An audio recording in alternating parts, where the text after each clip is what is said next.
अस्सलाम वालेकुम जी। अच्छा जी, ये देखें एक और पहला जो सवाल किया था न्यूमेरिकल, वो था हमारा एक सिंपली सपोर्टेड बीम का सवाल जो पिछली वीडियो में मैंने कराया। सिंपली सपोर्टेड बीम थी और उसके ऊपर पॉइंट लोड ऐड कर रहे थे। ठीक है, अब उसके बाद अगले जो सवाल है वो 13.1 एग्जाम्पल देखें। 13.1 एग्जाम्पल, इसकी इतनी एग्जाम्पल है कि अगर आप इसकी खाली एग्जाम्पल नहीं कर लेना इस चैप्टर की तो भी बहुत है। न्यूमेरिकल ना भी करें ना, प्रॉब्लम सॉल्व जो एक्सरसाइज, तो भी कोई मसला नहीं, एग्जाम्पलें सारी कर लें, आपकी बहुत प्रैक्टिस है। ठीक है, 13.1 आप देखें। एंड ओवर हैंगिंग, अब ओवर हैंगिंग बीम है, बताया था कि ओवर हैंगिंग बीम वो होती है जो कि सिंपली सपोर्टेड बीम की ही एक शक्ल है। सिर्फ फ़र्क ये होता है कि सिंपली सपोर्टेड बीम जो होती है ना, वो यहाँ पे जैसे ये सिंपल सपोर्ट लगी है, ये सिंपल सपोर्ट लगी है, तो सिंपली सपोर्ट बीम जो होती है ना वो यहाँ पर यूँ ख़त्म हो जाती है इधर। उसका ये वाला जो पोर्शन था वो ये नहीं होता, यानी कि जो होती है ना वो आपकी सपोर्टें वो दोनों एक एक एंड पर होती है और दूसरी दूसरे एंड के ऊपर होती है। बीम का कोई भी हिस्सा उससे बाहर नहीं होता। ठीक है, और अगर बीम का कोई एक हिस्सा बाहर आ जाए, जैसे कि यहाँ पर है, ठीक है, जैसे कि इधर है, जैसे कि यहाँ पर एक हिस्सा बाहर है, या दूसरा हिस्सा भी अगर बाहर आए, दोनों हिस्से अगर बाहर चले जाएँ, एक्सटेंड हो जाए, तो फिर उसे कहते हैं हम ओवर हैंगिंग बीम। ठीक है, तो ये ओवर हैंगिंग बीम है, इसने मेंशन कर दिया कि this is over hanging beam. ABC उसने मेंशन किया, ओवर हैंगिंग का नाम भी उसने बता दिया कि एक ABC है। अच्छा जी, draw the shear force and bending moment diagrams, इसमें एक शेयर फोर्स डायग्राम ड्रा करनी है, एक बेंडिंग मोमेंट डायग्राम ड्रा करनी है, और एक चीज़ और है बड़ी इंटरेस्टिंग है, find the position of contraflexure. हाँ जी, ये अहम बात है। कॉन्ट्राफ्लेक्चर मैंने बताया था, कॉन्ट्राफ्लेक्चर क्या होता है, मैं बताया था कॉन्ट्राफ्लेक्चर होता है वो एक ऐसा पॉइंट होता है जहाँ पे bending moment diagram positive side से अपना साइन चेंज करती है, प्लस से माइनस को जाती है या माइनस से प्लस को जाती है। वो कहता है ये पूछा इफ़ एनी, अगर है भी कि नहीं, चले वो बाद में देखेंगे, पहले तो shear force bending diagram draw करते हैं। तो सोल्यूशन वही है, स्टेप नंबर 1। सबसे पहली बात इसने दिया हमेशा की तरह, इसने वही गड़बड़ की है कि यहाँ पे सूरी तौर पर ना इसको देनी चाहिए एक पेन स्पोर्ट लगानी चाहिए ताकि लड़कों की प्रैक्टिस होती है। यहाँ पे एग्जाम में अगर आए तो होता आपने नहीं करना, एग्जाम में अगर आया तो फिर तो आपके लिए आसानी है, लेकिन एग्जाम में अगर यहाँ स्पोर्ट लगी तो परेशानी है ना। अभी सिंपल ही बात है, यहाँ एक स्पोर्ट लगी होगी पेन स्पोर्ट, और यहाँ पे लगी होगी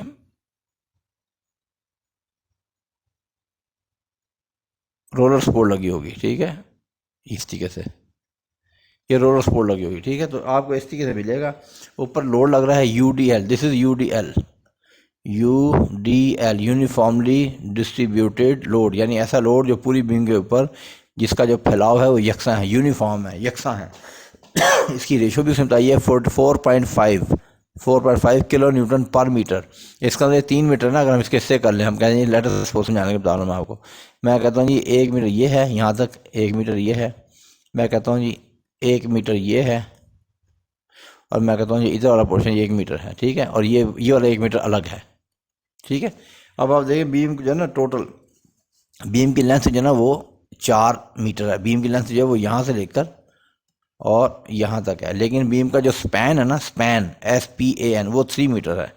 आपको बताया था स्पैन क्या होता है, जो साथ साथ वाली जो होती है ना sports, centre to centre distance, इसके सेंटर से लेकर उसकी साथ वाली जो स्पोर्ट के सेंटर से डिस्टेंस, उसे कहते हैं स्पैन। ठीक है, तो अब आप देखें 4.5 किलो न्यूटन पर मीटर को पहले समझ लें, इसका क्या मतलब है। इसका मतलब ये है कि 1 मीटर के ऊपर, यानी कि यहाँ से लेकर और यहाँ तक, ये इसका 1 मीटर है, इसके ऊपर जो टोटल लोड फैला हुआ है ना, उस पूरे लोड इसके ऊपर वो जो 1 मीटर का लोड फैला वो है 4.5 किलो न्यूटन। ये जो गुलाई है, इस गुलाई कोई हैसियत नहीं है, सिर्फ ये तो एक सिंबल है।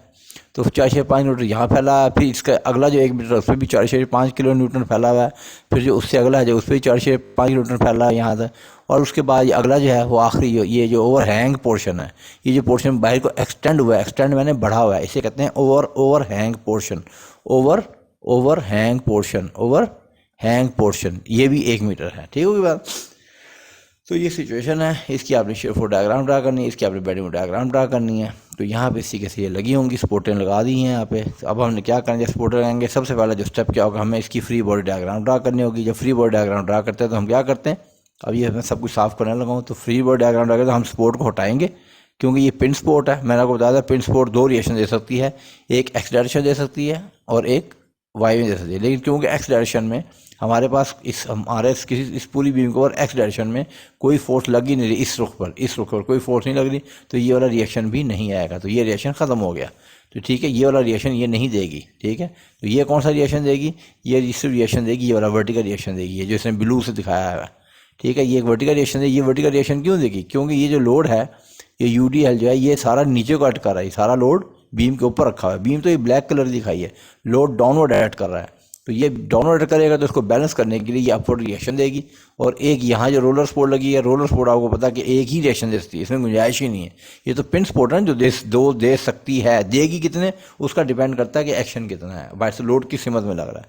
लेकिन जो रोलर सपोर्ट है वो सिर्फ एक ही रिएक्शन दे सकती है, इससे ज़्यादा रिएक्शन वो दे ही नहीं सकती, इससे ज़्यादा रिएक्शन वो उसे देना ही नहीं है, ठीक है बात, इससे ज़्यादा रिएक्शन उसने नहीं देना। तो ये आपने ध्यान में रखना इस बात को, जिसने एक रिएक्शन देना है और वो रिएक्शन से ब्लू से ये दिखाया हुआ है, राइट। तो एक रिएक्शन ये दिखाया है, इसने मैंने इसको ये रेड करके दिखा दिया कि ये लोडिंग, इस तरह की जो ऐसे डायग्राम आएंगे ना जैसे मैंने बनाई है, जिसे मैंने स्पोर्ट में मेंशन कर दिया, इसको कहते हैं लोडिंग डायग्राम। क्या कहते हैं, लोडिंग डायग्राम। ये समझ लेते बात को आप लोग, लोडिंग डायग्राम, ठीक है। लोडिंग डायग्राम जिसमें स्पोर्टें दिखाई हैं, दोनों सपोर्ट दिखाई हैं, ठीक है। वो बात स्पैड दिखाया है, लोड दिखाया है, ठीक है। जब इसको हम स्पोर्ट्स को हटा देंगे, अगले स्टेप में जैसे भी मैं डिलीट का बटन दबाऊंगा ये सब कुछ साफ हो जाएगा, स्पोर्ट्स को हटा देंगे, उसकी जब हम उसका रिएक्शन शो करेंगे तो यही डायग्राम जो होगी हमारी बन जाएगी फ्री बॉडी डायग्राम। कैसे, अब जैसे मैं अब करने लगा हूँ, ये देखें जैसे मैं करूँगा, ये लोडिंग डायग्राम थी, ठीक है। ये आपने सबसे पहले लोडिंग डायग्राम बनानी होती है, फर्स्ट और पहला स्टेप। उसके बाद अगला क्या है, अगला है ये हमने क्या किया, स्पोर्ट को हटा दिया, उसके रिएक्शन शो कर दिए। तो अब ये हमारी बन गई फ्री बॉडी डायग्राम। तो फ्री बॉडी डायग्राम क्या डायग्राम, इसकी डेफिनेशन लास्ट टाइम भी मैंने बताई थी, दोबारा रिपीट करता हूँ। ये वीडियो नंबर जो इससे पीछे जो वीडियो आई उसके अंदर मेंशन की हुई है, राइट। तो इस दोबारा में मेंशन करो, फ्री बॉडी डायग्राम एक ऐसी डायग्राम होती है जो बीम पर अमल करने वाली या बॉडी हो कोई भी, तमाम फोर्सेस को, तमाम मोमेंट्स को और तमाम रिएक्शंस को, जो रिएक्शन, ये रिएक्शन आ रही है और रिएक्शन, ये तमाम रिएक्शन को, तमाम फोर्सेस कौन सी हैं, जो ऊपर से ये लग रहा है लोड, ये सारा लोड डाउनवर्ड लग रहा है, इसके बताया इस सबकी ये डाउनवर्ड है ये, ठीक है ना।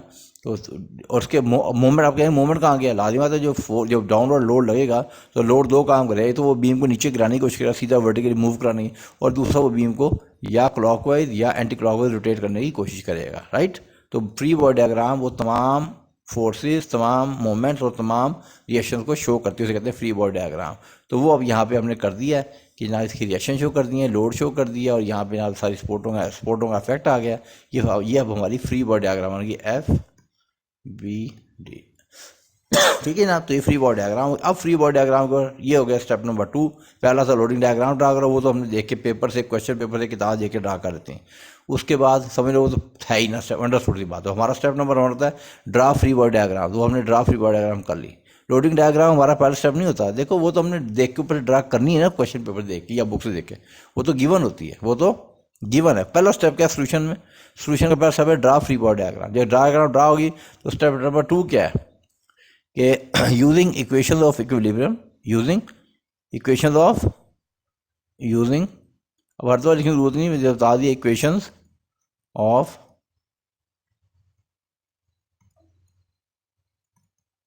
इक्विलिब्रियम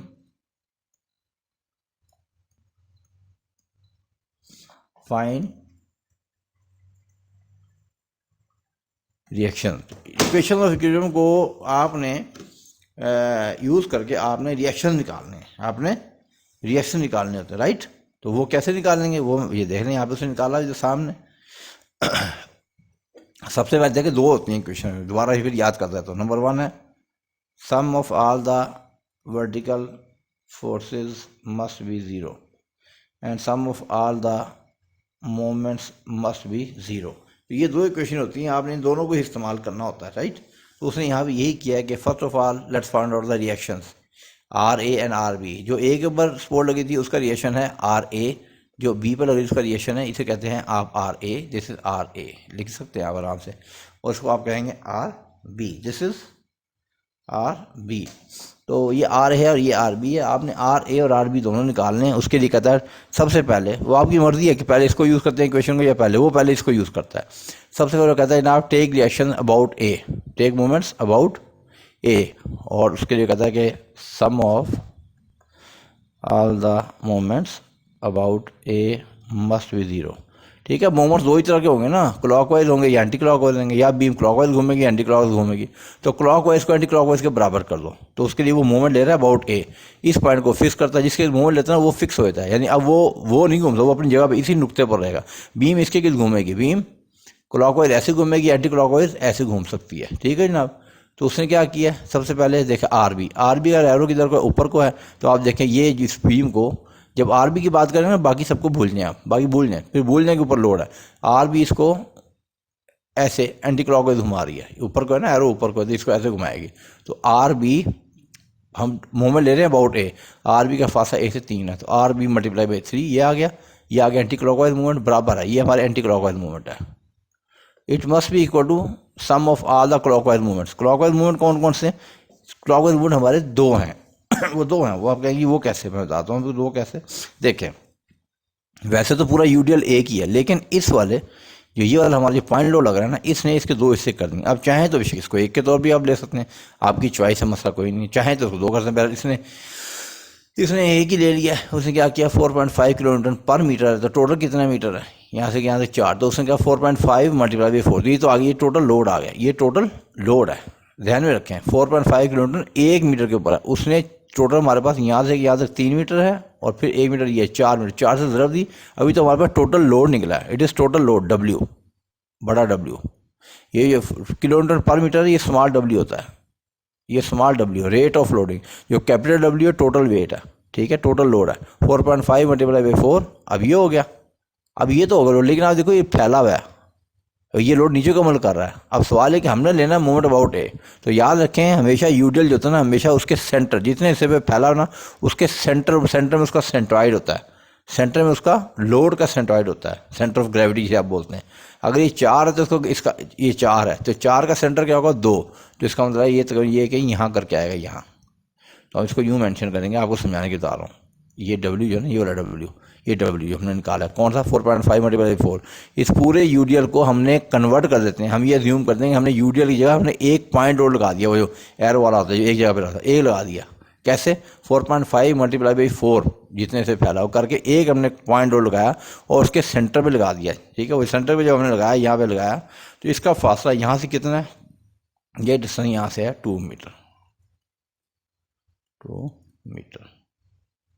ठीक है भाई, तो इसलिए हमने क्या किया 4.5 multiply by 4 multiply by 2 multiply by 2, ये मल्टीप्लाई बाई 2 आ गया। राइट, तो यहाँ से उसने आर बी की वैल्यू निकाली है 12 kilo newton, 12 kilo newton R B की वैल्यू उसने यहाँ पे निकाल दी, दिस इज 12 किलो न्यूटन। उसके बाद उसने दूसरी क्वेश्चन लगाई यहाँ पर, उसने कहा जी sum of all the vertical forces must be zero. उसके उसने क्या किया, उसने कहा जो यहाँ पे उसने देखें उसने क्या किया कि जो अपवर्ड फोर्सेज हैं उन्हें डाउनवर्ड फोर्स के बराबर कर दिया। ठीक है, तो कैसे किया उसने, इसने एक स्टेप यहाँ पे उसने नहीं दिखाया, वैसे होगा, मैं दिखाता हूँ। ये स्टेप नंबर 2 है। स्टेप नंबर 1 क्या है वो बताता हूँ। स्टेप नंबर 1 है इसका अपवर्ड फोर्सेज कौन सी है, इसका एरो देखो, आर ए का एरो ऊपर को है, आर बी का एरो वो भी ऊपर को है। तो उसने यूँ यहाँ पे यूँ करना कि R A plus R B, जो एक रुख पर है, जो कुव्वतें एक रुख पर अमल करें उनको जमा कर दो। आर ए भी ऊपर को है, आर बी भी अपवर्ड है, दोनों को जमा किया। ये बराबर किसके होनी चाहिए, जो डाउनवर्ड है। डाउनवर्ड कौन सी है, ये लोड, वो लोड कितना टोटल 4.5 ये किलोमीटर पर मीटर। पर मीटर का मतलब है 1 मीटर, पर मीटर का मतलब क्या है 1 मीटर, पर मीटर मीन्स 1 मीटर। ये 1 मीटर के ऊपर अमल कर रहा है पर न्यूटन। ये जो लाइन है इसका मतलब पर 1 मीटर। हमारे पास टोटल मीटर कितने हैं 3 मीटर, तो ये और 1 मीटर 4 है। तो 4.5 मल्टीप्लाई बाई 4, तो यहाँ पे ये जो लोड है, ये जो 4.5 मल्टीप्लाई बाई 4, ये वाला वो वाला लोड है जो ये डब्ल्यू है, ये W, this is W, this is W. ये किन जमा कर, इसका एरो होता है डाउनवर्ड, तो ये अपवर्ड है, ये डाउनवर्ड है। तो upward forces must be equal to downward forces. इसके बाद अगले स्टेप में उसने ये किया, क्योंकि आर बी की वैल्यू वो निकाल चुका है यहाँ से 12, तो जब आर बी उधर गया माइनस हुआ तो 4.5 मल्टीप्लाई बाई 4 तो उसने वही ले दिया -12, क्योंकि आर बी उधर चला गया, इधर आ गया आर ए, यहाँ से उसने 6 किलो न्यूटन की वैल्यू निकाली आर ए की। R A is 6 kilo newton. तो ये स्टेप नंबर 2 भी आपका हो गया। ओके, अब स्टेप नंबर 3 पर आते हैं हम। जब रिएक्शन निकाल लिए, अब हमने शेयर फोर्स डायग्राम, हमने शेयर फोर्स की वैल्यू निकालनी है और शेयर फोर्स डायग्राम में हमने ड्रा करनी है, राइट। तो अब हम देखते हैं कैसे करते हैं, इसको नोट कर लें क्योंकि मैं साफ करने लगा हूँ। नाउ अब आगे चलते हैं।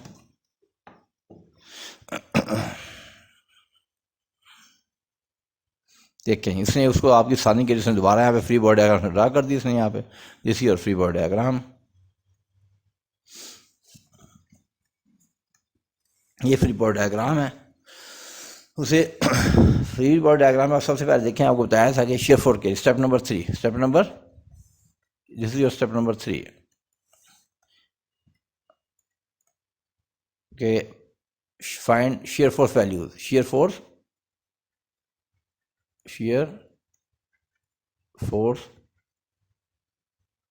वैल्यूज निकालें आप। वो कहाँ का निकालें, सबसे पहले आप देखें चेंज ऑफ लोड पॉइंट, सबसे पहले क्या देखना है, चेंज ऑफ लोड पॉइंट। तो सबसे पहले यहाँ से लेफ्ट से शुरू होना, शेयर फोर्स के लिए हमेशा लेफ्ट की तरफ से आना। पहला जो लोड चेंज होता है वो पॉइंट ए के ऊपर होता है, तो point A change of load point. उसके बाद आगे चलें, ए के ऊपर क्या चेंज है, एक तो ये रिएक्शन लग रहा है, दूसरा यहाँ से यूडीएल शुरू हो रहा है। इस बाद ए से लेकर बी तक वही लोडिंग कंडीशन सेम है, ये नहीं हम कह रहे कि लोड नहीं है, लोडिंग कंडीशन सेम है, चेंज कोई नहीं इसके अंदर, कोई चेंज नहीं है। बी के ऊपर जाके फिर चेंज आती है, एक रिएक्शन लगता है, तो B second change of load point, ठीक है, ये वाला पॉइंट चेंज। उसके बाद बी के बाद आगे फिर वही लोडिंग कंडीशन चल रही है यूडीएल वाली, और सी के ऊपर जाके वो लोडिंग कंडीशन चेंज, तो C is the third change of load point, यहाँ पे लोड खत्म हो रहा है और बी भी वहाँ खत्म हो रही है। तो ये तीन के ऊपर मालूम कर लेंगे, ए पे क्या है, बी पर क्या है और सी के पर क्या है, राइट। तो इसके हम क्या करते हैं, सबसे पहले हमने यूज़ क्या करना है, हमने फार्मूला यूज़ करना है कि जो एफ ए है यहाँ पे इसने F A is equal to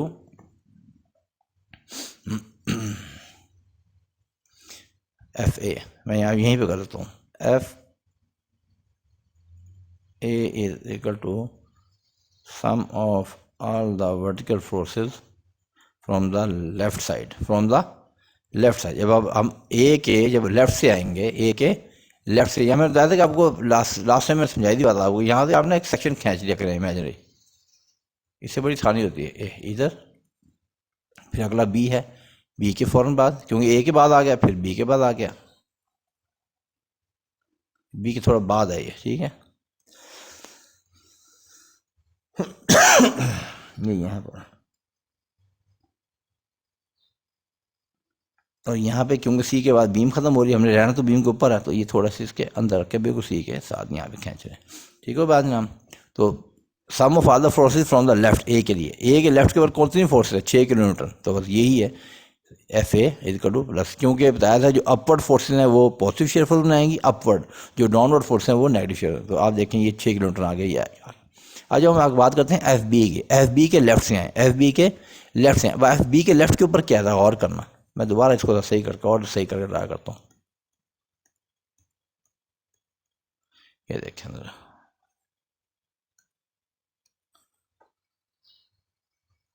थोड़ा फासला रख के बनाता हूँ, अब आपको समझ आएगी। और एफ बी के लेफ्ट के ऊपर क्या है, सबसे पहले तो ये है +6, क्योंकि अपवर्ड है तो ये +6 आ जाएगा, ये आ गया ना +6।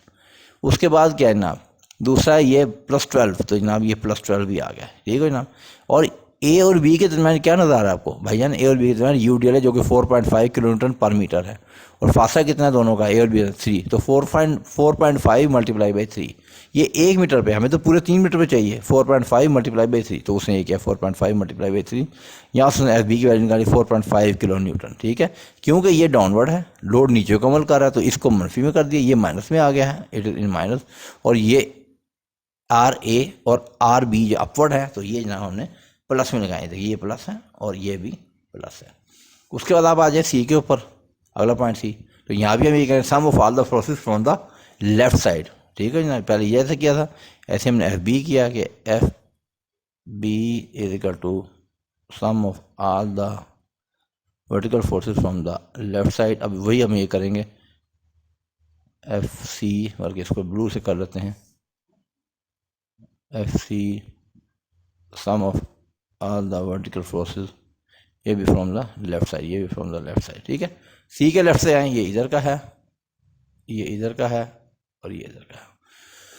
सो जब इसके लेफ्ट से आते हैं तो सीधी बात है, सबसे जब इसके लेफ्ट से आए, आप ज़रा लेफ्ट से आए इसके, वो तो इसने 4.5 से आगे ले लिया, आप पूरा लिखें। सी लेफ्ट से आएंगे, पहली बात तो +6 ऊपर ही आएगा, ठीक है। असल में उसने 4.5 इसलिए किया है, उसने 20 इधर सारे कितने ये आप इसको छोड़ दें, आप ये आप पूरा करें, आपने यहाँ चक्कर खा जाना। आप लिखेंगे +6 ये वाला, ठीक है। उसके बाद ये वाला जो 4.5 मल्टीप्लाई बाई, क्योंकि आप सी तक जा रहे हैं ना, तो 4.5 मल्टीप्लाई, अब यहाँ से लेके यहाँ तक पूरा मल्टीप्लाई बाई 4, तो जब आ जाएगा, लोड नीचे कमल करा है तो 4.5 मल्टीप्लाई बाई 4। ये 4 क्यों आ रहा है? 4.5 यहाँ से यहाँ तक डिस्टेंस 3 है और अगला 1 है, तो ये 3 और 1 4, ये पूरे पे फैला हुआ है। और हम क्यों बात कर रहे हैं सी की, तो सी तक तो पूरा, सी के लेफ्ट तो पूरे का पूरा है, तो मल्टीप्लाई बाई 4, ठीक है। ये आ गया माइनस का। उसके बाद सी के लेफ्ट के ऊपर ये भी लग रहा है, ये क्या है, 12 किलोमीटर अपवर्ड है, तो ऊपर का वाला तो उसको प्लस साइन दे देंगे, राइट। याद रहेगी, मुझे उम्मीद है आपको। ओके, सो हम सी की बात कर रहे हैं। ओके जी, तो हमने क्या किया जनाब, 6, ओके जी, -4.5 मल्टीप्लाई बाई 4 +12 क्योंकि ये जो है ये हमारा ऊपर को अमल कर रहा है। 6 और 12 जो है वो प्लस के आएंगे और 4.5 मल्टीप्लाई 4 जो वो माइनस का आएगा। तो ये कितना आ गया जी, यहाँ कैलकुलेट कर लें, 12 और 6 18 -4.5 मल्टीप्लाई बाई 2 9 18 -18, तो भाई ये जवाब आ गया आपका 0 आ गया, ठीक है। ये क्या आ गया, 0, जिसका मतलब सी के ऊपर वैल्यू है 0। सी के ऊपर वैल्यू कितनी है, 0। अब वही बात उसने की, उसने ये किया, ए की वैल्यू उसने लगाई 6, यहाँ पे मार्क की, ये पॉइंट ए के ऊपर वैल्यू ये वाली वैल्यू पहले वैल्यू मार्क ए इस तरीके से रेड से करते हैं इसको, ये इसने इसको वैल्यू मार्क की, लीव इट।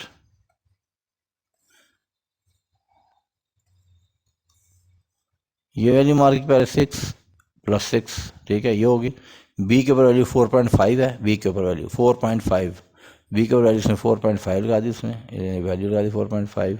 ओके, उसके बाद जनाब फिर सी के ऊपर से वैल्यू लगाई जनाब 0, सी के ऊपर से वैल्यू लगा दी 0, ठीक है। अब यहाँ पे देखें, यहाँ एक बड़ी दिलचस्प सूरत हाल पैदा हो रही है। ये तो वैल्यू आ गई जो उसने लगाई, ये भी वैल्यू आ गई और ये भी वैल्यू लगाने के बाद तो क्या हम इसको सीधा मिला देंगे? नहीं, सीधा नहीं लगा सकते। यहाँ पे यहाँ इस तरीके में यही एक मसला है, इस तरीके में यही एक मसला है कि ये तरीका ना, इसमें ये थोड़ा मसला पड़ता है इस तरीके के अंदर। ओके, तो उसमें जब भी इसका पॉइंट लोड आएगा ना, तो आपको इसके दोनों तरफ मालूम करनी थी वैल्यू, इधर से भी मालूम करनी थी और इधर से भी मालूम करनी थी। जब आप इसकी वैल्यू इधर से मालूम करेंगे ना, इस साइड से याद है, इधर से मालूम करेंगे तो फिर वैल्यू कितनी आ जाएगी, गौर करें।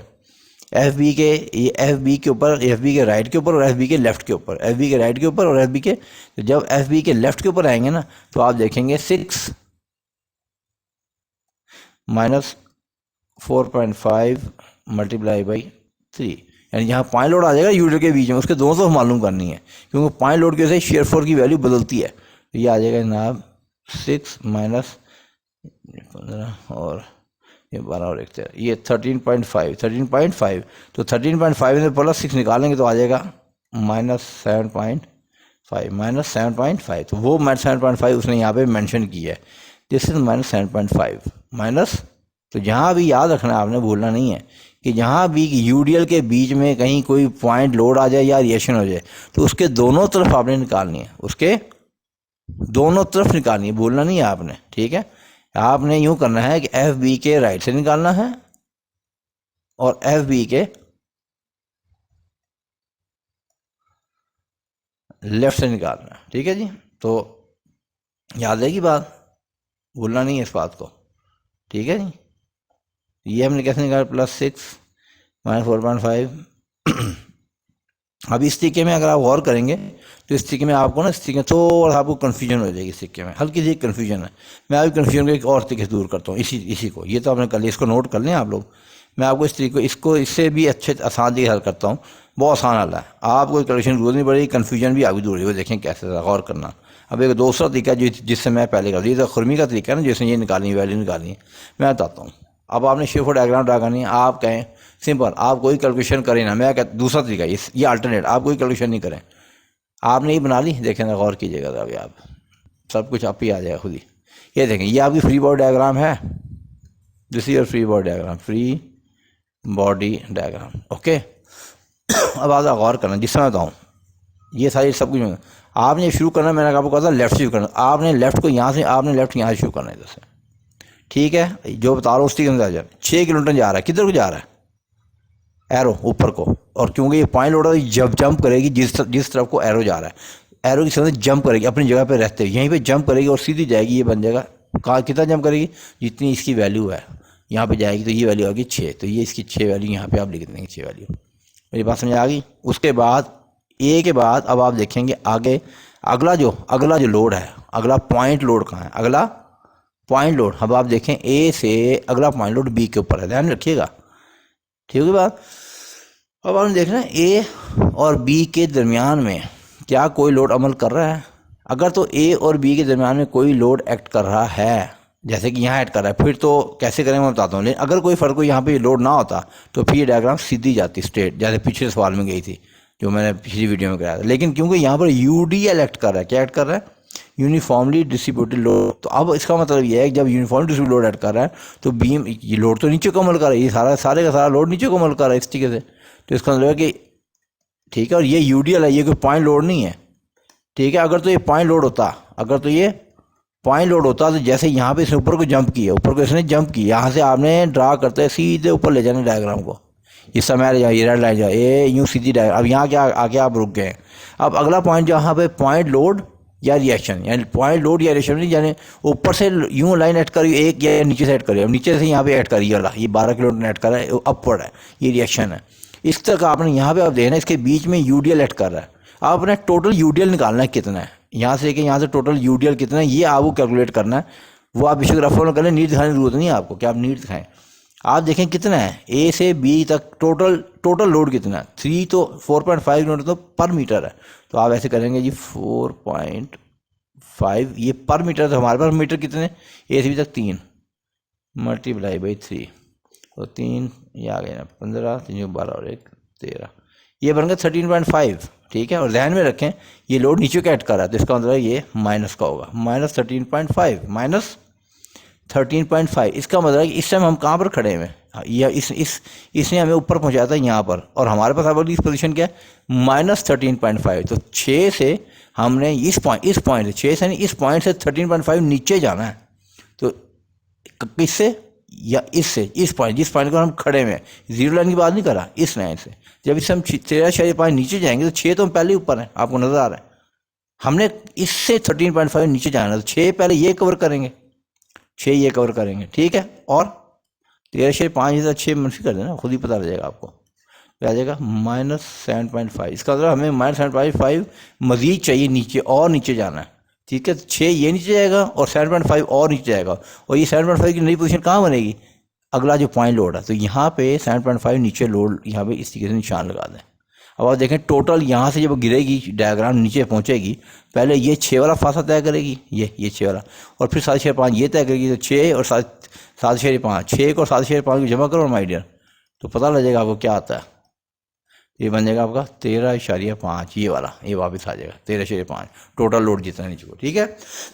अब हमने लाना यहाँ पर है, ये बात तय है कि स्टार्टिंग पॉइंट हमारा यहाँ है और एंड पॉइंट यहाँ है अगले पॉइंट लोड के ऊपर, लेकिन इसके दौरान बीच में आना क्या है, क्या हमें यहाँ से कोई कर्व बनाते हुए आना है, क्या हमें यहाँ से कोई कर्व बनानी चाहिए, क्या हमें यहाँ से ऊपर से आगे यूँ आना चाहिए, ना ये होगा ना ये होगा, ये दोनों ही नहीं होंगे। वजह क्योंकि यहाँ पे बीच में यूडीएल एक्ट कर रहा है, यूडीएल, जब यूडीएल होता है ना तो स्ट्रेट लाइन होती है, आहिस्ता आहिस्ता नीचे आती है, फिर क्या आती है, आहिस्ता आहिस्ता नीचे आती है यूडीएल के। अब हम क्या करेंगे, अब हम इसको आहिस्ता से नीचे लेके आएंगे। आहिस्ता नीचे लाने का क्या है, इस 6 को इससे मिला देंगे, बेशक आप फुटा रखें, रोलर रखें, स्टील रोलर रखें, और इसको एक सिरा यहाँ पे रखें और एक यहाँ रखें, इसको रखें, सीधी आपने लकीर लगानी, जैसे यहाँ पे ये लकीर लगी हुई है, मैं इसके लकीर के ऊपर ऊपर आता हूँ आपको समझाने के लिए।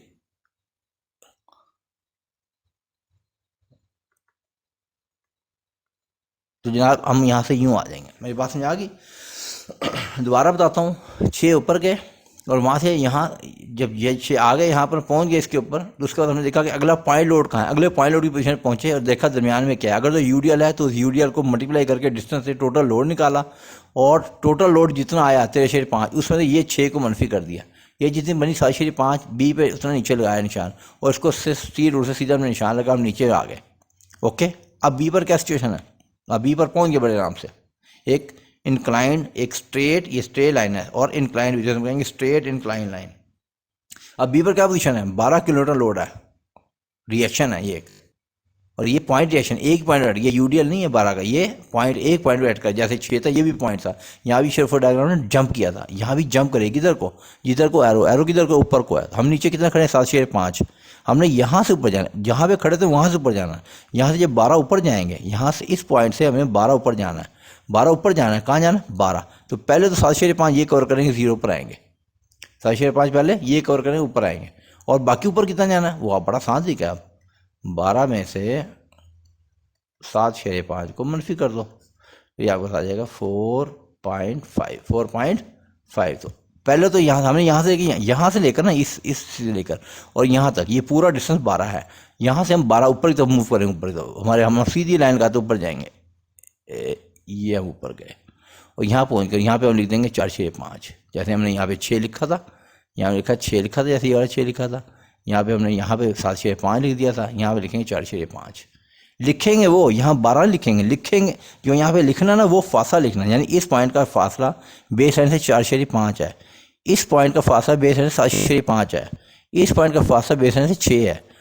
ये जो बता कि 11 ऊपर जाओ 12, वो ड्रा करने का तरीका है, वो इसको ड्रा करने का तरीका है, राइट। जहाँ जो लिखना है वो लिखना है जो यहाँ पे एक्चुअल फासला है। इस पॉइंट का फासला से 4.5 है, इस पॉइंट का फासला इस बेस हैंड, असल चीज़ है ये आपकी base hand, this is your base hand या जीरो लाइन। तो जीरो लाइन से जो फासला है वो आपने लिखना है।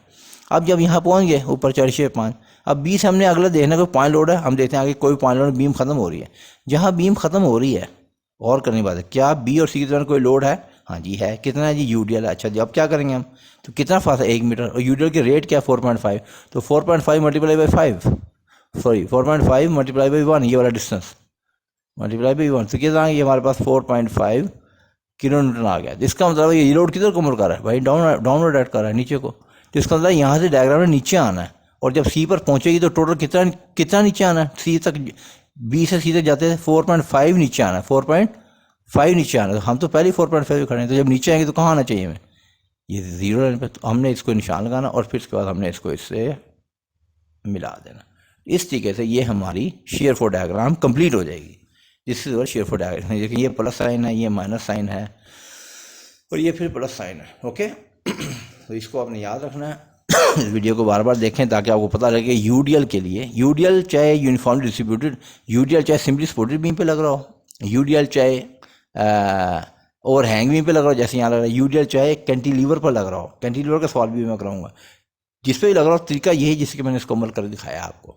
ठीक है, यूडीएल के लिए हमेशा जो आपकी शेयरफोर्ड डायग्राम होती है ना, वो स्ट्रेट इंक्लाइन लाइन होती है, स्ट्रेट इंक्लाइन लाइन। ठीक है बात, तो स्ट्रेट इंक्लाइन लाइन आ गई। ओके, तो ये सवाल में जो से हमारे सवाल पूछा था, इसमें एक सवाल पूछा उसने हमारे से कि जी, यहाँ पे सवाल से पूछा ये,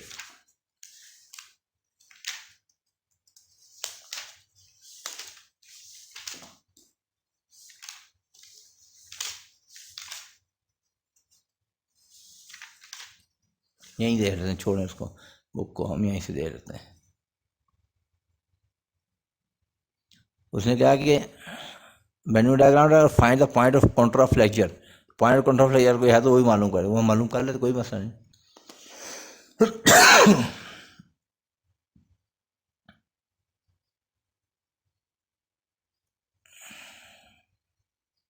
ठीक है जी, हमने अब ये देखना है कि point of counter of flexure है या नहीं है।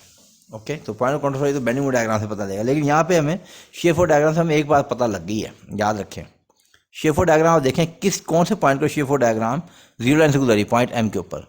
शेयरफोर्ड डायग्राम पॉइंट एम एक ऐसा पॉइंट है जहाँ पे शेयरफोर्ड डायग्राम अपना साइन चेंज करी या इस बेस लाइन को क्रॉस करती है। ये पॉइंट ए और पॉइंट सी के ऊपर वो सिर्फ उसको मिलती है, या ध्यान में रखना है। मैं बता दूँ आपको, ये बच्चों को बात समझ नहीं आती, बच्चे कहते हैं सर जी वो तो वहाँ भी मेरी, नहीं भाई वो नहीं, ऐसा नहीं है। आपने सिर्फ वो पॉइंट देखना है जहाँ पे वो देखिए मैं इसको थोड़ा सेट कर लूँ फिर बात करते हैं। वो कितने जोड़ गया भाई तू।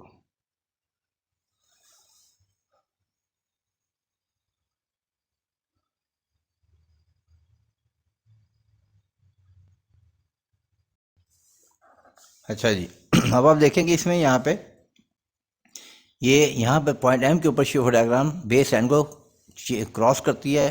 तो ये एक ऐसी जगह पर जहाँ पे शेयर फोर्स की वैल्यू ज़ीरो है। एक पॉइंट एम के ऊपर शेयर फोर्स ज़ीरो है और एक पॉइंट बी के ऊपर शेयर फोर्स की वैल्यू जो वो ज़ीरो है। अब पॉइंट बी पे आपको कंट्रास्ट नजर आता है। कंट्रास्ट क्या? कंट्रास्ट ये नजर आता है कि बी के ऊपर 4.5 भी लिखा है, बी के ऊपर 7.5 भी लिखा है। तो लड़के ये समझ नहीं पाते कि यार ये चक्कर क्या है, ये मतलब ये कैसे हो सकता है कि एक ही जगह पर दो वैल्यू हो। एक जगह दो वैल्यूज नहीं होती, ठीक है। या मैं इसको ये जो सारा गंद मचा इसको साफ कर देता हूँ, समझाने के लिए बेचारा पड़ता है जी। ये देखें मैं बता दूँगा यार, ये जगह पर वैल्यू नहीं आ रही इसकी। इसकी बाकायदा एक वजाहत है। वजाहत जिसकी ये है, इसकी वजाहत ये है कि बी के जस्ट राइट पर बी के ये पॉइंट बी है, ठीक है। पॉइंट बी के ऊपर शेयर फोर्स की वैल्यू ज़ीरो है, ध्यान में रखना, क्यों यहाँ क्रॉस कर रहा है यहाँ साइन। बी पर शेयर फोर्स की वैल्यू ज़ीरो है, बी के जस्ट राइट बिल्कुल दाएं तरफ अगला जो नुकता है। यानी अगर ये बी है तो बी के जो ये जो सादा नुकता है ना, ये बिल्कुल स्ट्रेट वाला नुकता है। इसके ऊपर इसकी जो वैल्यू है ना, इसके ऊपर वैल्यू जो इसकी वो है 4.5 किलो न्यूटन। और बी के जस्ट जो लेफ्ट के ऊपर नुकता है ना, लेफ्ट वहाँ पर उसकी वैल्यू -7.5 माइनस। तो समझ आ गई, बी के जस्ट लेफ्ट के ऊपर जहाँ से आ रही है -7.5, बी के ऊपर 0 और बी के जस्ट राइट पर 4.5। ठीक होगी बात? आई होप कि आपको बात समझ आ रही होगी, ठीक है ना। इस तरीके से जहाँ पे क्रॉस करेगी, अब यूँ तो सी पे भी टच करे जीरो लाइन को, क्रॉस नहीं कर रही। क्रॉस जहाँ पे वो साइन बदलती, क्या सी पे उसने साइन बदला? नहीं। तो सी पे 0 नहीं है। क्या ए पर उसने साइन बदला? नहीं। वो तो ख़त्म हो रही बेस लाइन के ऊपर, क्रॉस तो नहीं कर रही ना। जहाँ क्रॉस करी तो यहाँ पर एक तो यहाँ पे शेयर फोर्स 0 है, याद रखें। शेयर फोर्स यहाँ पर 0 और दूसरे शेयर फोर्स यहाँ पर 0 है, ठीक है। तो याद रखें शेयर फोर्स जहाँ पर 0 होती है ना, जिस बीम के, ये बीम बेसिकली बीम को शो किया है बेस है, वहाँ पर बेंडिंग मोमेंट की वैल्यू मैक्सिमम होती है। अब आप कहेंगे सर ये क्या बात की आपने, भाई शेयर फोर्स दो जगह पर 0 है तो क्या दो वैल्यू मैक्सिमम तो नहीं होती? वैल्यू तो एक ही मैक्सिमम हो सकती है ना, दो वैल्यू तो मैक्सिमम नहीं हो सकती ना। आप गौर करें तो आपको पता लग जाएगा। इधर देखें, दो साइड में दो जगह पर 0 का मतलब है कि दो जगह मैक्सिमम होगी वैल्यू। कैसे? जैसे यहाँ पर 0 तो यहाँ पर देखें बेंडिंग मोमेंट की वैल्यू मैक्सिमम है, लेकिन ये पॉजिटिव साइड की है। पॉजिटिव साइड की पॉजिटिव बेंडिंग मोमेंट कौन सा होता है? जो बीम को ऐसे करता है। तो यहाँ पर +4 है, यानी यहाँ पर बीम को ये शेप दे। और जो दूसरी जगह जहाँ शेयर फोर्स 0 वहाँ भी मैक्सिमम है, लेकिन वो प्लस का नहीं है, वो माइनस का है। यहाँ पर -2.25, यानी इस सेक्शन के ऊपर पॉइंट बी के ऊपर जो बीम होगी उसकी शेप जो होगी वो ऐसे बन रही होगी। और जो पॉइंट एम है इसके ऊपर, जो अगर मैं यहाँ कहूँगा ये पॉइंट, तो यहाँ पर बीम की जो शेप होगी ना वो ऐसे बन रही होगी। समझ आ गई बात की? तो ये बात होती है। तो अब हमने बेंडिंग मोमेंट डायग्राम ड्रा करनी है। बेंडिंग मोमेंट डायग्राम, ठीक है। तो वो अब हम देखते हैं कैसे ड्रा करनी है। नो अब हम चलते हैं बेंडिंग मोमेंट डायग्राम की तरफ। ये सवाल दिलचस्प भी हैं, थोड़े से लड़के डरते भी हैं सवालों से, इतना डरने वाली बात कोई नहीं, लेंथी हो जाते हैं, ठीक है। उस इंजीनियरिंग कर रहे हैं आप लोग माशाल्लाह। तो जब बेंडिंग मोमेंट की वैल्यू निकाली उसने, तो सिंपल सी बात है, दो वैल्यू तो बड़ी सीधी सीधी आ गई। या आप देखें, मैं यहीं से निकालता हूँ आपको। पहले तो आप देखें बेंडिंग मोमेंट की वैल्यू, ये तो अगला स्टेप है जनाब कि शेयर फोर्स डायग्राम ड्रा हो गई। अब उससे अगला स्टेप है find bending moment values at all change of load point. तो सबसे पहले आप निकालोगे ए के ऊपर। तो आप देखते हो कि जनाब के एम ए क्या है, sum of all the moments from the left. A के लेफ्ट के ऊपर क्या है भाई? ए के लेफ्ट के ऊपर है ही कुछ नहीं। क्या ए के लेफ्ट, ये जो 6 किलोमीटर है ये ए के ऊपर है, ए के लेफ्ट के ऊपर, ए के लेफ्ट के ऊपर कुछ भी नहीं है, 0। ठीक है बात। इसी तरह बी पे बाद जाएंगे, पहले सी की बात करते हैं। एम सी के लिए सम ऑफ ऑल द मोमेंट्स या बेंडिंग मोमेंट्स राइट। हम अगर सी के लेफ्ट से आएंगे फिर हमें पूरी कैलकुलेशन करनी पड़ेगी, क्योंकि सी के लेफ्ट के ऊपर पूरी बीम है। हम सी के भी राइट से आते हैं, तो सी के राइट के ऊपर क्या है भाई? कुछ भी नहीं है, बीम भी ख़त्म हो गई, वो भी 0। ठीक है। अब हम आते हैं बी के ऊपर। तो हम कहते हैं एम बी। तो एम बी, अब बी के हम लेफ्ट से भी आ सकते हैं। अगर लेफ्ट से आए ना बी के, ये सच ये बी है। अगर हमने बी के लेफ्ट से आए तो हमें इसका भी बेंडिंग मोमेंट निकालना पड़ेगा ज़रूर देखे, और इसका भी निकालना पड़ेगा। लेकिन अगर हम राइट से आए तो सिर्फ यहाँ पे कोई रिएक्शन नहीं है राइट के ऊपर, सिर्फ यू डी आर, तो हम राइट से आ जाएंगे, हमें क्या जरूरत पड़ेगी हम लेफ्ट से आए। जहाँ से काम कम हो उधर से आओ। Sum of bending moments from the right, जब राइट से आएंगे तो क्या होगा इसके राइट के ऊपर। पहली बात तो ये समझ लें कि जो जितना ये लोड है डाउनवर्ड कर रहा है, ध्यान में रखिएगा इस बात को। जो डाउनवर्ड फोर्सेस होती हैं वो नेगेटिव बेंडिंग मोमेंट बनाती हैं, तो पहली बात तो माइनस साइन है क्योंकि नेगेटिव बेंडिंग मोमेंट होगा। वजह लोड नीचे को मतलब करें, इनके एरोज नीचे को हैं। अब टोटल लोड निकालो, लोड की रेशियो क्या है, यानी रेट ऑफ लोडिंग है 4.5 किलोमीटर पर मीटर। ये पर का मतलब है 1 मीटर का, ये स्लैश लगा तो 4.5 फासला कितना है, 4.5 को पहले फासले मल्टीप्लाई करना है, तो ये आ जाएगा 4.5 मल्टीप्लाई बाई 1, तो ये आ गया फासला। ये टोटल लोड निकला। अब ये टोटल लोड निकला। अब ये टोटल लोड कहाँ लगाएं, ये तो फैला हुआ था यूडीएल, हमने इस यूडीएल को उठाना है, इमेजिनरी, सच्ची मुझे नहीं उठाना, इमेजिनरी उठाना है। उसके बाद ये 4.5 मल्टीप्लाई बाई 1 यानी 4.5 का हमने इसके ऊपर एक पॉइंट लोड लगाना है। वो कहाँ लगाना है, इसके सेंटर में, इसके यूडीएल के सेंटर में, इसके सेंटर के अंदर यहाँ पे यहाँ लगा देंगे ये। तो ये 4.5 का एक लोड लगाया। इस 4.5 का फासला इससे कितना है, 20 है, जिसके हम मोमेंट ले रहे हैं ये बी, इससे जिसमें फासला वो कितना है, ये 1 मीटर से टोटल, तो ये सेंटर में लग रहा है तो इसका फासला 0.5 होगा, तो मल्टीप्लाई बाई 0.5, तो 4.5 मल्टीप्लाई बाई 0.5 आप देख लें कितना आता है, वो निकालना जो भी आता है। ठीक है जी। क्या आ जाएगा तकरीबन 2.25 माइनस के साथ किलो न्यूटन मीटर, ये हो गया। ओके अच्छा, अब गौर करें, चेन लोड ये भी हो गया, ये भी हो गया, ये भी हो गया। अब इसमें एक बात बड़ी अहम है, सुन लें गौर से। बीम के जिस हिस्से के ऊपर यूडीएल ऐड करता है ना, उसकी जो बेंडिंग डायग्राम होती है एक कर्व होती है। हम अगर ये लगा लें आपकी बात, ए के ऊपर क्या है जी, हम कहते हैं 0, अच्छा जी चलो 0 है, हम बड़े खुश होते हैं, कहते हैं लो जी हमने ये लगा दिया 0, ओके। सी के ऊपर क्या है 0, अच्छा 0 है, चलो जी हमने ये भी लगा दिया 0, वाह जी वाह। अच्छा अब क्या करना है, अब हम कहते हैं ना बी के ऊपर क्या है, बी पे हम कहते हैं -2.25, चलो हमने बी के ऊपर, क्योंकि बी तो बिल्कुल पहले चेंज लोड पॉइंट है, 2.25 ये निशान है, हमने लगा दिया, ठीक है चलो मान लिया। अब क्योंकि बी से सी के दौरान ये आप नज़र आ रहा है कि बी से सी के दौरान यहाँ पर ये एक यूडीएल लग रहा है, इसको मैं साफ़ करें ताकि डायग्राम साफ़ हो जाए। ठीक है जी, तो ये हमें नज़र आ रहा है कि ये जो हमारा यूडीएल लग रहा है बी और सी के दरमियान, तो ये तो समझ आता है कि यहाँ से कर्व आएगी, ये तो समझ आता है कि हमें यहाँ पे कर्व आए। लेकिन मेरा आपसे सवाल है कि कर्व कैसे आएगी, जैसे ये वाली कर्व ऊपर से आ रही है तो ये भी कर्व तो ऊपर से क्यों नहीं आती। आपको किसने बताया कि कर्व अंदर से आनी है, भाई बी से सीधा कर्व बनानी है, यूँ भी तो आ सकती है और यूँ भी तो आ सकती है, तो भाई ऐसे नहीं होना, ये आपको एग्जैक्ट काम करना पड़ेगा, इस तरह ढंग टपैया काम नहीं होना, ठीक है ना। क्या होगा जी हम तो ऐसे चक्कर दे दें, चक्कर कोई नहीं होना, ये बोल जाओ उसको, तो अब करना क्या पड़े। अब इस समस्या का हल क्या है, हाँ जी इस समस्या का हल ये है कि ये बी और सी के दरमियान आपको एक पॉइंट लेना पड़ेगा ताकि आपको पता लगे इसका रूट अंदर की तरफ से या बाहर तरफ से है। तो जैसे ए बी सी है तो यहाँ पे आप एक पॉइंट ले लें, यू लेटर से you call that point D, तो अब आप यहाँ पे निकालेंगे एम डी निकालेंगे। वो भी कैसे निकालेंगे, sum of all the moments from the right. अब डी के राइट के ऊपर क्या है, डी के राइट के ऊपर ये टोटल 1 मीटर था, ये डी का जो राइट वाला पोर्शन है ये सारा बनेगा 0.5, क्या बनेगा 0.5, क्योंकि ये डी इसके सेंटर में है, हम इस यूडीएल के सेंटर में ले रहे हैं।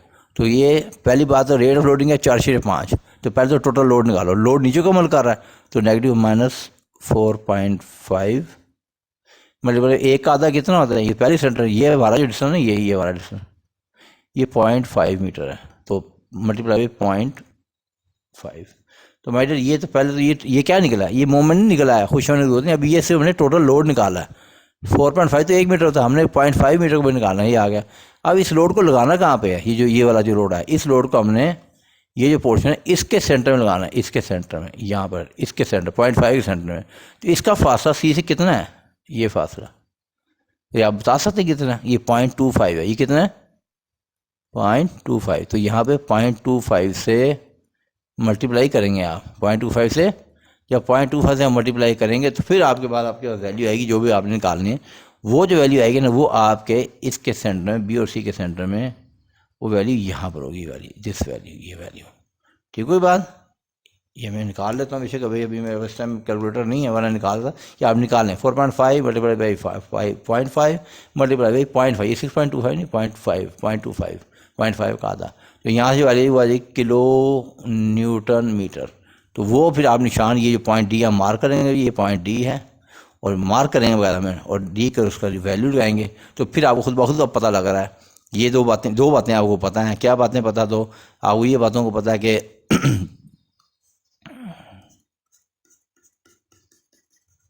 आपको पता है इस बात का कि जी बी और सी के दरमियान यूडीएल है तो कर्व बनेगी। अब कर्व के लिए हमें समझ नहीं आता कि कर्व अंदर से लाएं, अंदर से लेके आए यूँ अंदर से या बाइट। अब ये पॉइंट आ गया। अब मुझे बताओ कोई बाइट से जा सकता है? आपने एक ऐसी कर्व खींची जो तीनों पॉइंटों से गुजरे। जब आप खींचोगे तो ऑटोमेटिक आपकी कर्व यही बनेगी जो इसने खींची है, ये कर्व। ये अभी कर्व आ गई माय डियर, ठीक है जनाब, ये आ गई। ये तो हो गया मसला। लेकिन सवाल ये ए को बी से कैसे मिलाएं? अब ये बात है कि ए को बी से मिलाना, क्या नीचे से लें कर्व, क्या यूँ लें कर्व, क्या यहाँ से यूँ लें, क्या यहाँ से यूँ लें, कैसे लें? उसके लिए भी हमें कुछ करना पड़ेगा। वो कैसे करना है? तो वो भी एक लाजमी है, तो वो आपको करना है। ये अब इसी यहीं से सीखना आपने सारा काम कर करके। तो उसके लिए क्या करना है? या ए और बी के दरमियान में हमें मिड पॉइंट में लेना पॉइंट 1 एक दो का ये है। लेकिन यहाँ पे हमें एक पॉइंट मिल गया, और वो कौन सा? वो पॉइंट मिल गया हमें एम पॉइंट, जहाँ पे शेयर फोर्स। अब हमें इसका मिड लेने की ज़रूरत नहीं है, हमें इसका मिड लेने की ज़रूरत नहीं। लेना चाहे मिड ले सकते हैं, ठीक है, लेना चाहे तो हम इसका मिड भी ले सकते हैं। तो हम लेट अस सपोज, हम आपको समझाने के लिए हम इसका मिड ले लेते हैं, ठीक है जी। हम इसका मिड लेंगे, तो जब इसका मिड लेंगे तो ए और बी का मिड क्या आएगा भाई डियर? यहाँ पे इसको वो डी पॉइंट लगाया था हमने वहाँ पर, और यहाँ पे अब लगा लो E point, mark it at E. ये ई पॉइंट आ गया, ठीक है। ई पॉइंट कैसे होगा? ई पॉइंट के 1.5 इधर होगा और 1.5 इधर होगा। अब हम, ये तो था हमारा एम डी, अब हम निकालेंगे M E, sum of all the moments. हमें खुद से सकते हैं राइट से आएंगे, काम काफ़ी करें, हम लेफ़्ट से आएंगे, ठीक है बात, हम लेफ़्ट से आएंगे यहाँ से, फ्रॉम द लेफ़्ट साइड। तो लेफ़्ट साइड की और पहली बात तो 6 किलोमीटर रन है, तो ये ऊपर को है, इसका एरो देखें ऊपर को है, तो हम कहेंगे 6 मल्टीप्लाई बाई 6 का फासला ई से कितना है? 1.5, तो ये आ जाएगा 1.5। तो ये तो आगे इसका प्लस साइन के साथ, ठीक है जी। उसके बाद क्या आ जाएगा? माइनस क्यों? अब ई के लेफ्ट के ऊपर ये यूडीएल रखा हुआ है, 1.5 मीटर फासला, यूडीएल का रेट है 4.5, तो माइनस 4.5 मल्टीप्लाई बाई 1.5। तो ये तो माय डियर आ गया आपके पास 4.5 मल्टीप्लाई बाई 1.5। ये तो माशाल्लाह आपका पहुंच गया टोटल लोड, ओके। उसके बाद ये जो हमने लोड निकाला है, इस लोड का जो रिजल्ट है, ये वाला जो लोड है, इसको हमने इस 1.5 के सेंटर से लगाना है, 1.5 के सेंटर से लगाना। तो ये हमारा फासला कितना बन जाएगा? 0.75, 1.5 का भी आधा, 1.5 का भी आधा, 0.75, तो मल्टीप्लाई बाई 0.75, ठीक है जनाब। तो सॉरी, तो यहाँ से इसी से, तो यहाँ से आपके पास वैल्यू आ जाएगी इसकी एम ई की, वो भी आ जाएगी किलो न्यूटन मीटर में, राइट। तो वो जो वैल्यू आएगी वो हमारी तकरीबन, क्योंकि ये एम की वैल्यू बाद में आनी है, ठीक है, ये हमारी कोई वैल्यू आएगी तकरीबन यहाँ कहीं करके आएगी, इधर इससे कम होगी, ठीक है, ये वैल्यू आएगी, ओके। तो आपने क्या करना है, इधर करना क्या है आपने अब आपको पता लग गया कि आपने ए से चलना है और इधर आना है, और आपको इससे गुजरना है, ये इसका सेंटर होगा, तो ये इसका सेंटर होगा, इसे हम कहेंगे ई। तो आपने यहाँ से बड़े आराम से कर्व बनानी है, बड़े आराम से, बड़े प्यार से,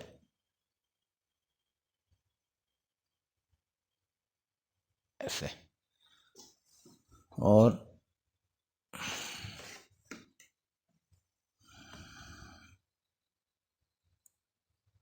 गुलाई में कर्व बनाते हुए, बेशक यहाँ से ले जाए, बेशक आप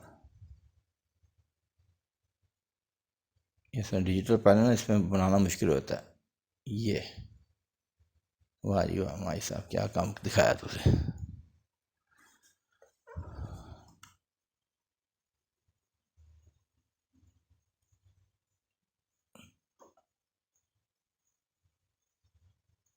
लो जनाब, बड़ी कोशिश कर, मैं कर्व बना ही दी है। तो ना इस तरीके से आपकी ना ये बेंडिंग डायग्राम कंप्लीट हो जाएगी, राइट। ये आपकी बेंडिंग डायग्राम आपकी कंप्लीट हो गई है, याद रहेगी मुझे उम्मीद है आपको, ठीक है। तो एम के ऊपर आपकी मैक्सिमम वैल्यू आ रही है, और इधर ऐसे आपकी बी के ऊपर आपकी मैक्सिमम वैल्यू आ रही है, राइट जी। अच्छा, अब आपको निकालना है, ये मैं साफ कर, अब आप उसने निकाल के पॉइंट ऑफ कॉन्ट्राफ्लेक्चर है कि नहीं वो निकालना है। तो हमें पता लग गया कि पी पॉइंट एक ऐसा है जहाँ पर बेंडिंग मोमेंट जो है ना वो प्लस, पी पॉइंट एक ऐसा है जहाँ पर बेंडिंग मोमेंट प्लस से माइनस हो रहा है। तो P is our point of contraflexure, P की लोकेशन निकालनी है। अब हमने क्या करना है, पी की लोकेशन निकालनी है। तो पी की लोकेशन कैसे निकाल लेंगे, वो उसने हमें वैल्यू यहाँ पे इसने निकाल के दी है, पी की लोकेशन।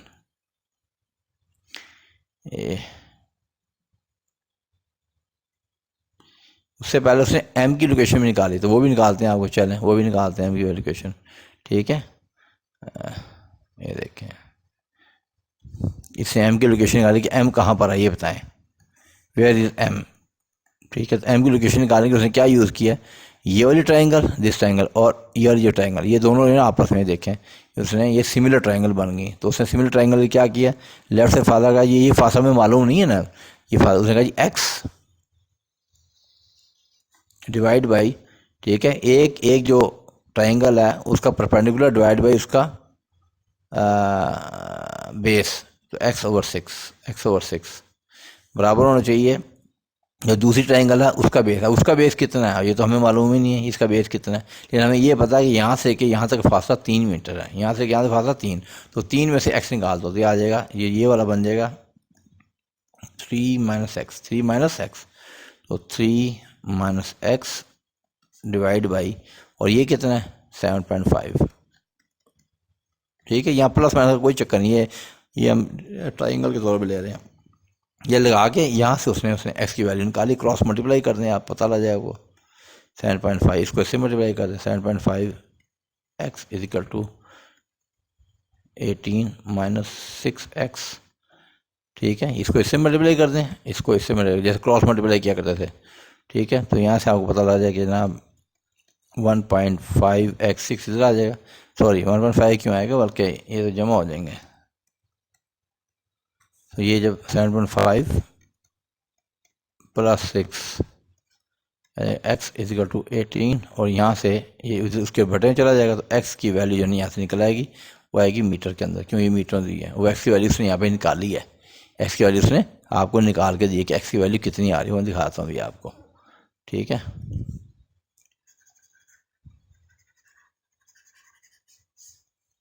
तो हम देखते हैं कि एक्स की वैल्यू कितनी आ रही है। ये देखें, यहाँ से उसने एक्स की वैल्यू 1.33 मीटर निकाली, तो ये आ जाएगी आपकी एक्स की वैल्यू।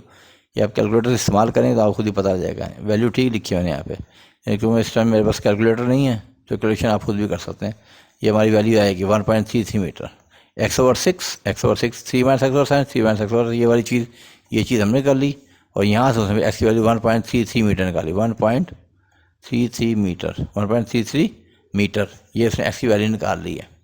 ठीक है बात, अब इस एक्स की वैल्यू के ऊपर उसने उसका मोमेंट भी निकाल छोड़ा, उसने उसका मोमेंट निकाल दिया, यहाँ पर मोमेंट कितना है। ठीक है, तो वो इतना मुश्किल काम नहीं, वो मैं आपको निकालता हूँ, वो भी निकालता हूँ आपको, ताकि आपको प्रॉब्लम ना हो। तो इसका मतलब है कि मैं यहाँ दिखाता हूँ भी आपको उसने कैसे निकाला है। आपको असल बात है 1.33 मीटर पता लग गया, ओके पता लग गया, नो प्रॉब्लम। ये आपको एक्स की वैल्यू पता लग गई कि जी ये है 1.33 मीटर, 1.33 मीटर। आपको एम के ऊपर निकालना कि बेंडिंग मोमेंट कितना है। ठीक है, आप एम निकाल लें, वो कितना आएगा। तो सबसे बड़ी बात तो देखें 6 है, 6 अपवर्ड है, प्लस का आएगा, 6 मल्टीप्लाई बाई 6 का फास्ट एम सी कितना है 1.33, तो ये पहली बात तो ये हमारा एक पॉजिटिव बेंडिंग मोमेंट इसका आ गया।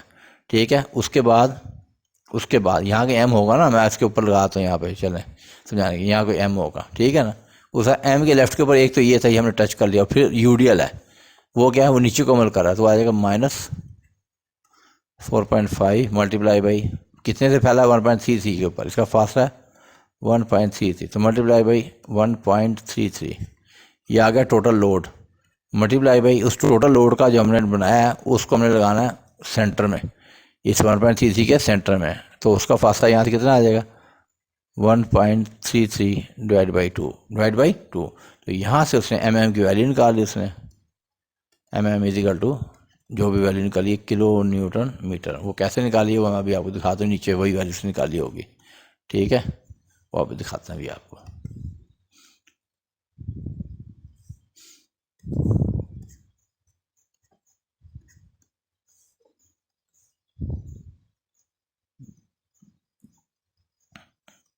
हाँ ये देखें।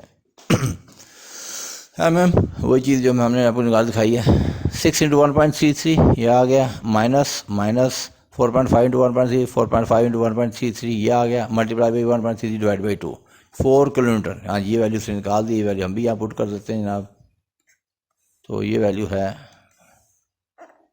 4 किलो न्यूटन मीटर। तो जनाब ये इसने mm वैल्यू निकाल दी। ओके अच्छा, और उसने कहा कि जी पी की पोजीशन निकालनी, पी की पोजीशन निकालो। पी कौन सा पॉइंट है, ये भी चीज़ें मिक्स नहीं कर देनी। Point of contraflexure ये वो जगह जहाँ पे बेंडिंग मोमेंट अपनी वैल्यू या अपना साइन बदलता है। Let P the point of contraflexure at a distance Y from the spot A.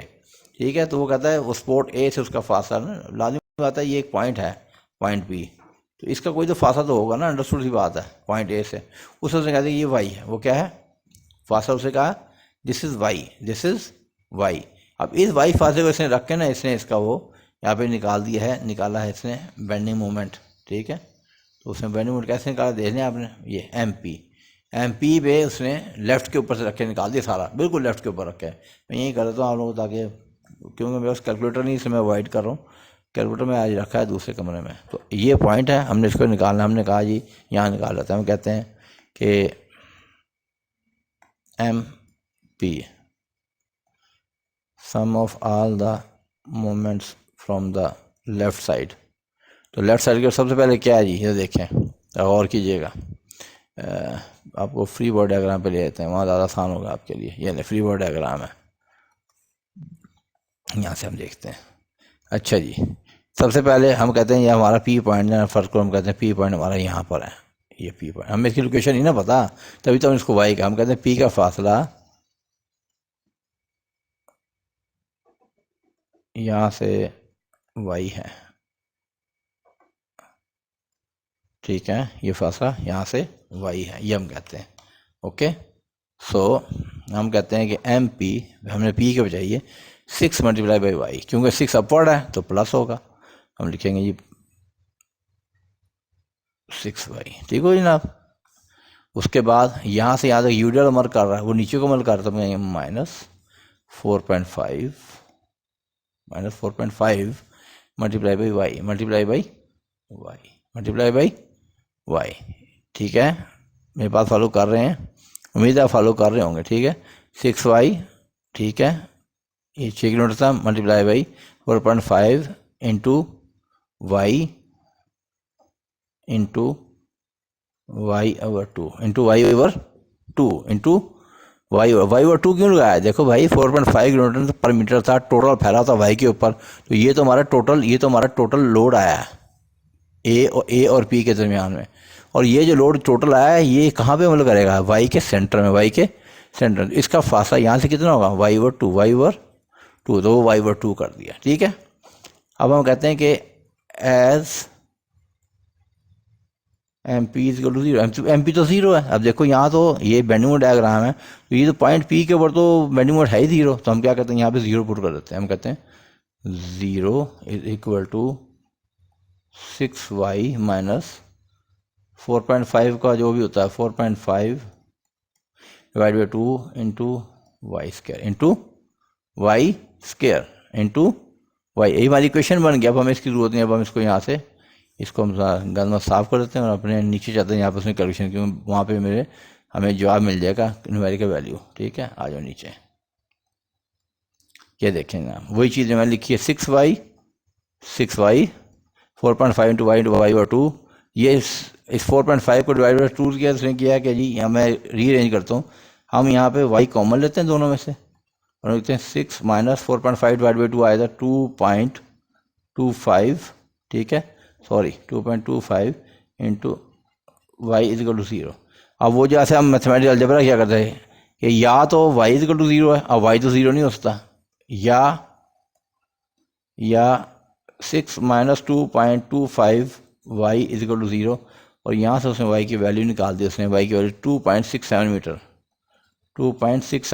Metre. तो जनाब ये हमारा आंसर है, क्योंकि y 0 तो नहीं हो सकता, y 0 नहीं हो सकता, ये मीनिंगलेस है, y 0 तो नहीं है। p का फासला तो कोई ना कोई है, p का कोई ना कोई फासला तो हमें पता है पी का फासला है, तो वो वाई है वो तो हमें भी पता है कि वाई ज़ीरो नहीं है, ये वाई ज़ीरो तो नहीं है। तो सीधी बात है वाई ज़ीरो नहीं हो सकता, तो हम कहेंगे ये जो वाई ज़ीरो है ये मीनिंगलेस है, ये हम इसको रिजेक्ट कर देंगे। इसको इस वैल्यू को हम ले लेंगे वाई को 2.67 मीटर, ये हमारा आंसर है, ये हमारा आंसर राइट जी। इस तरीके से हमने सवाल किया। अब इस सवाल में हमने काफ़ी सारी चीज़ें सीखी। वो कैसे सीखी कि इसमें एक तो हमने देखें, पहली बात तो ये जो हमारा था ये हमारा ओवरहैंगिंग बीम था, फिर इसमें यूडीएल भी लग रहा था और यूडीएल के सेंटर में एक पॉइंट लोड भी लग रहा था। उसके बाद फिर हमने इसकी शेयर फोर डायग्राम भी ड्रा की हमने, ठीक है, और उसके बाद हमने इसकी बेंडिंग डायग्राम भी ड्रा की, ठीक है। सवाल में काफ़ी कुछ बड़ा इसमें इन्फॉर्मेशन, इस सवाल को आपने बार बार देखना है, इस वाले सवाल की वीडियो को अगर कुछ लर्निंग करनी है तो ये बड़ा इंपॉर्टेंट सवाल है।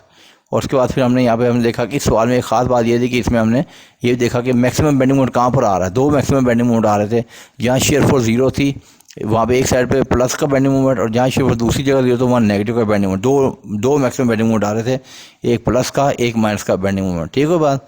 फिर हमने वहाँ पे हमने पॉइंट ऑफ कॉन्ट्रफ्लेक्शन भी निकाला, पॉइंट ऑफ कॉन्ट्रफ्लेक्शन की लोकेशन भी निकाली, और मैक्सिमम जो बेंडिंग मोमेंट थे उनकी वैल्यू भी निकाली, दोनों प्लस वाले की माइनस वाले की, और हमने उनकी लोकेशन भी निकाली। तो ये सवाल बड़ा ज़बरदस्त सवाल है, इसमें बहुत कुछ लर्निंग हुई है, ठीक है बात। थोड़ा लाजमी इसी लेंथी भी है, 1 घंटे की वीडियो हो गई है, तो आपने उसको दोबारा देखना। तो अब इस तरीके से हमने सारा कुछ निकाल लिया। उसने सवाल हमारे से जो टारगेट मुकर्रर किया था ना, हमने वो सारा टारगेट पूरा किया। उसने हमें सवाल में देखें स्टेटमेंट क्या कहा था, कहता ड्रा शेयर फोर डायग्राम, वो हमने ड्रा कर दी, ड्रा बेंडिंग डायग्राम वो ड्रा कर दी, and find the point of contraflexure वो ड्रा कर दिया। इस तरीके से हमने अपना मकसद हासिल कर लिया। तो एग्जाम इस तरह का सवाल भी कभी कभी आ जाता है। सो नेक्स्ट वीडियो तक थैंक यू वेरी मच। इसको बार बार देखें वीडियो को।